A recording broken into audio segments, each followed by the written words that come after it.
नमस्कार दोस्तों। असम गवर्नमेंट ने एक नया बिल पास किया है जिसको लेकर बहुत ही ज़्यादा बवाला हो रहा है।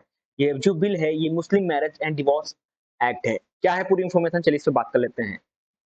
देखिए, असम असेंबली में एक न्यू बिल पास हुआ है जिसको लेकर बहुत बवाला हो रहा है। जो बिल है वो है Assam compulsory registration for Muslim marriage and divorce bill 2024। यहाँ पे 2024 में असम गवर्नमेंट ये चाहती है जितनी भी मैरिज हो और डिवोर्स हो मुस्लिम में वो सब रजिस्टर हो। यानी कि शादी करने से पहले अगर शादी आप करने जा रहे हैं तो आपको बताना होगा गवर्नमेंट को कि हम शादी करने जा रहे हैं। वो कब बताना होगा? 30 दिन पहले, यानी कि शादी के 30 दिन पहले आपको बताना होगा कि हम मैरिज करने जा रहे हैं, ठीक? आपको रजिस्ट्रेशन करानी होगी। और डिवोर्स में भी ये डिवोर्स के लिए भी आपको रजिस्ट्रेशन कराना होगा, ठीक? आपको पूरी इन्फॉर्मेशन गवर्नमेंट को देनी होगी।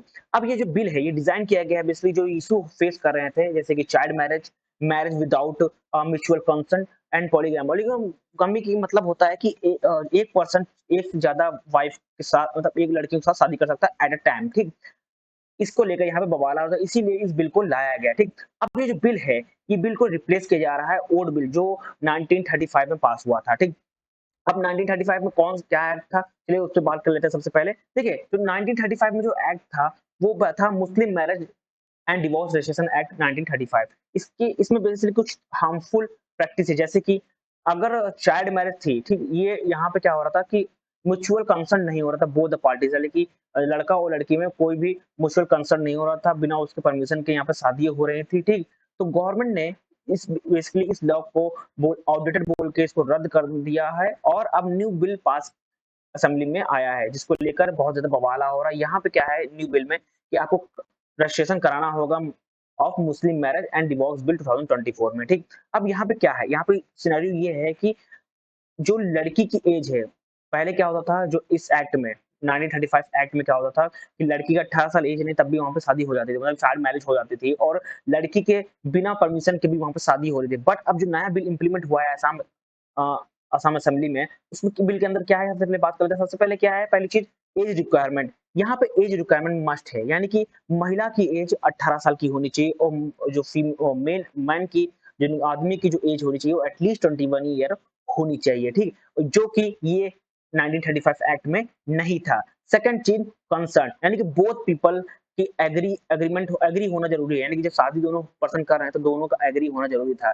ये चीज 1935 एक्ट में नहीं थी। दोनों के बिना कंसर्न के ये शादी हो जा रही थी, ठीक?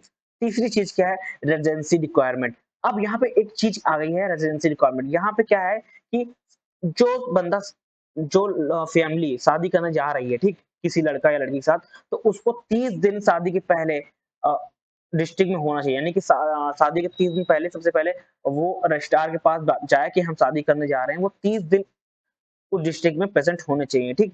यहाँ पे लिखा है at least one of the people getting married must be lived in the district for at least 30 day, यानी कि जो शादी करने जा रहा है उस फैमिली में उसमें का एक कोई मेंबर 30 दिन तक डिस्ट्रिक्ट में रहना चाहिए, ठीक?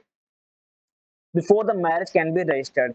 ये चीज बहुत ही इंपॉर्टेंट, यानी कि तीन चीज इस लॉ में इंप्लीमेंट किया। सबसे पहले एज रिक्वायरमेंट बना दी गई है। थर्ड सेकंड चीज कंसर्ट दोनों की। थर्ड चीज रेजिडेंसी रिक्वायरमेंट, यानी कि कोई भी एक फैमिली मेंबर उस डिस्ट्रिक्ट में जहां पे वो शादी करने जा रहा है वहां पे 30 दिन तक वो रहना चाहिए, ठीक है? शादी के पहले, ठीक? नाउ अब बात कर लेते हैं।